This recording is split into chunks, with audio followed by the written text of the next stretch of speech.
wabarakatuh. Selamat pagi, salam sejahtera untuk kita semua. Ibu Dina Fitria yang saya hormati, di sini kami kelompok 3 akan melakukan praktikum uji daya pengantar listrik menggunakan cairan elektrolit dan non-elektrolit.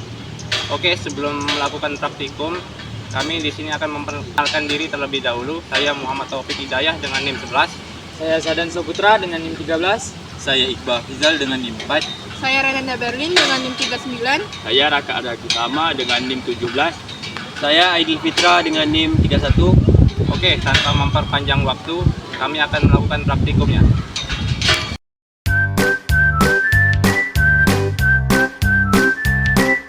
Nah, sebelum aku melakukan eksperimen, saya akan menjelaskan apa sih itu cairan elektrolit. Cairan elektrolit adalah larutan yang dapat menghantarkan listrik yang secara kuat. Hal ini dikarenakan cairan elektrolit mengandung ion-ion yang bergerak bebas dalam larutan. Contoh cairan elektrolit yang sering kita jumpai yaitu air garam, minuman isotonik, air lemon, air kelapa, dan cairan infus. Akan melanjutkan pengertian dari teman sebelumnya. Cairan non-elektrolit adalah larutan yang dapat menghantarkan arus listrik tapi lemah. Hal ini karena cairan non-elektrolit tidak mengandung ion bebas, melainkan molekul-molekul netral. Tetapi sifat air juga sebagai penghantar listrik, membuat lampu itu menyala tapi redup. Contoh cairan non-elektrolit yang sering dijumpai dalam kehidupan sehari-hari yaitu air gula, air mineral, larutan alkohol, sirup, dan air parit. Sekian.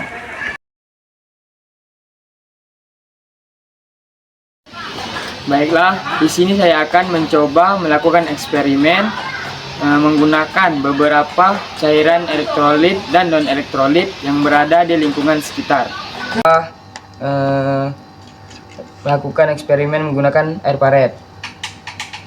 Di sini kita celupi mur atau paku ke dalam air cairan tersebut. Nah, dan hasilnya air paret ini lampunya redup dan memiliki buih yang sedikit. Oke. Sebelum melanjutkan ke eksperimen yang kedua, alangkah baiknya paku atau mur ini kita bilas menggunakan air biasa.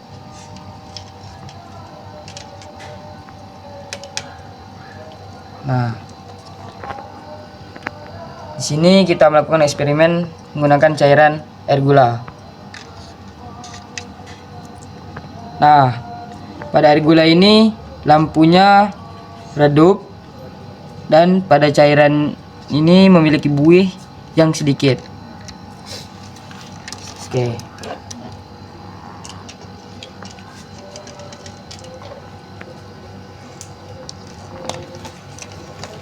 Yang ketiga, menggunakan cairan air laut. Nah, pada air laut tersebut memiliki lampu, terdapat lampunya sangat terang dan buihnya yang banyak. Oke. Seperti yang pertama, kita bilas terlebih dahulu mur atau pakunya. Oke, yang keempat, kita menggunakan cairan air sabun. Nah, pada air sabun tersebut terdapat lampu yang terang dan memiliki buih yang begitu banyak. Oke, kita bilas terlebih dahulu mur atau pakunya.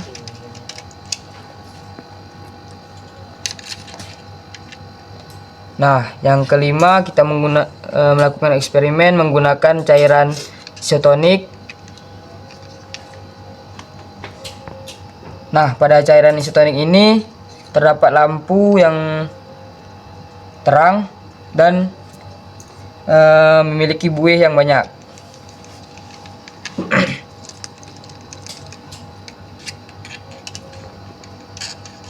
Kita bilas terlebih dahulu.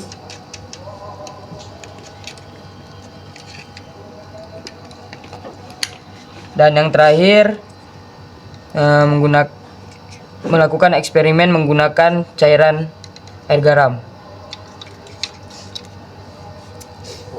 Nah, pada air garam tersebut terdapat lampu yang terang dan memiliki buih yang sedikit.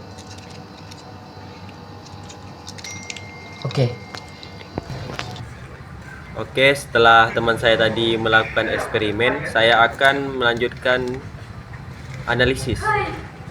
Oke, pada cairan elektrolit seperti larutan dan garam dan air isotonik, lampu akan menyala menandakan adanya arus listrik.